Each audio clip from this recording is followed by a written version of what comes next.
Sanibonani nina basemzansi Afrika. Siyanibingelela namhlanje ngalolu suku olubaluleke kangaka, usuku lukaKhisimusi. Njengoba phela sazi ukuthi kusasa kuyobe kugidwa, kujatshulwa ngokuthi selifikele leli langa elidume kakhulu. Sikusho ke lokhu egameni lomkhonto wesizwe, inhlangano ekhule ngokusheshsha kwisimanga, ineminyaka emibili kuphela kodwa yona esihamba phambili. Eyisibonakaliso sokuthi umuntu omnyama ufike lapho khona athi kwanele manje asikhulule indlu emnyama. Siyanijabulisa ke nonke bonke abantu base South Africa, ayabamnyama kuphela.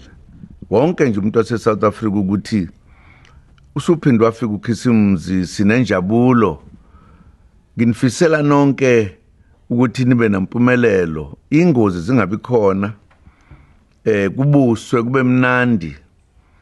Ikakhulukazi amalungu omkhonto wesizwe party azi ukuthi kufanele ukuthi ayiphathe kahle ngaso sonke isikhathi. Sifisa ukuthi intsha ikakhulu okuyibona abantu abafikayo manje ngumfutho omkhulu ukuthi bafuna inkululeko egcweleyo basebenze kabanzi.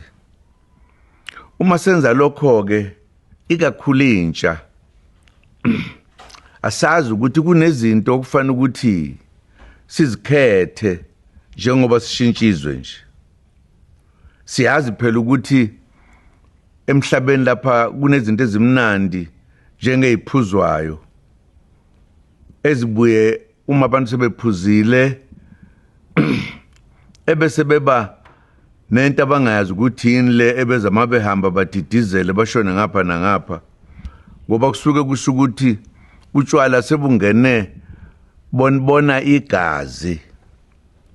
Intsha ke kubalekile ukuthi inciphe ekuphuzeni ngoba intsha iyona eyikusasa lethu.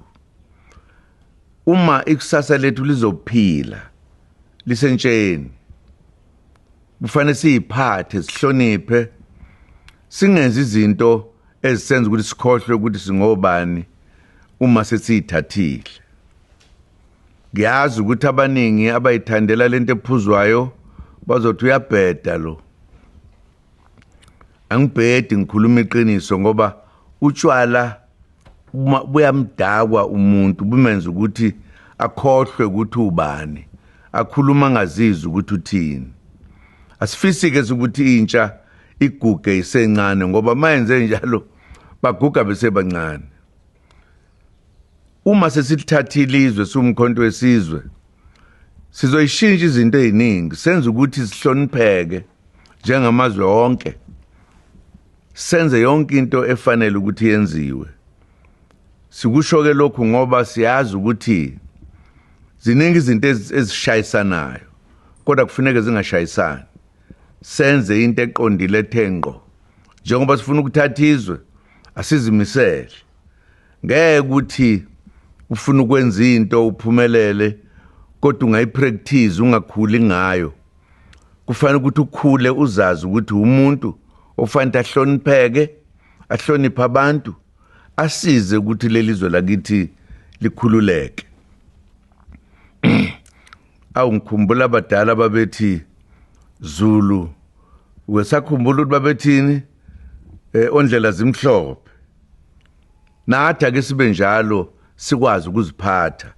Ke sishintshe nje njengoba kunamhlanje sazi ukuthi bonke abantu bajabulile.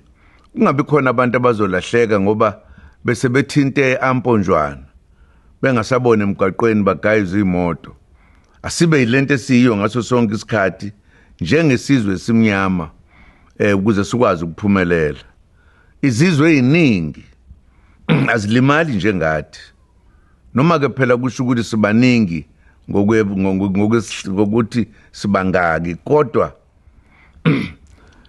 yithi esitholakala njalo nje ukuthi awukulimala abantu abangaka kwalimala abantu abangaka kodwa abanye abantu abayezinye inhlobo lezo number ayiveli kubalulekile ukuthi thina ndlemnyama asizivikele thina siqonde sibe ngabantu abazi ukuthi kunekusasa lethu kanye nabantwana bethu niwudle kahle kuKhisimusi ube mnandi kodwa ungabi nenkinga sinifisela okuhle nangenkathi sokunqamuka unyaka sokuqala unyaka omusha ikakhulukazi lenhlangano ethandwa yiwo wonke umuntu lapha eSouth Africa umkhonto wesizwe party yona ephethe ikusasa lase South Africa noma bayathanda noma bathandi injalo lento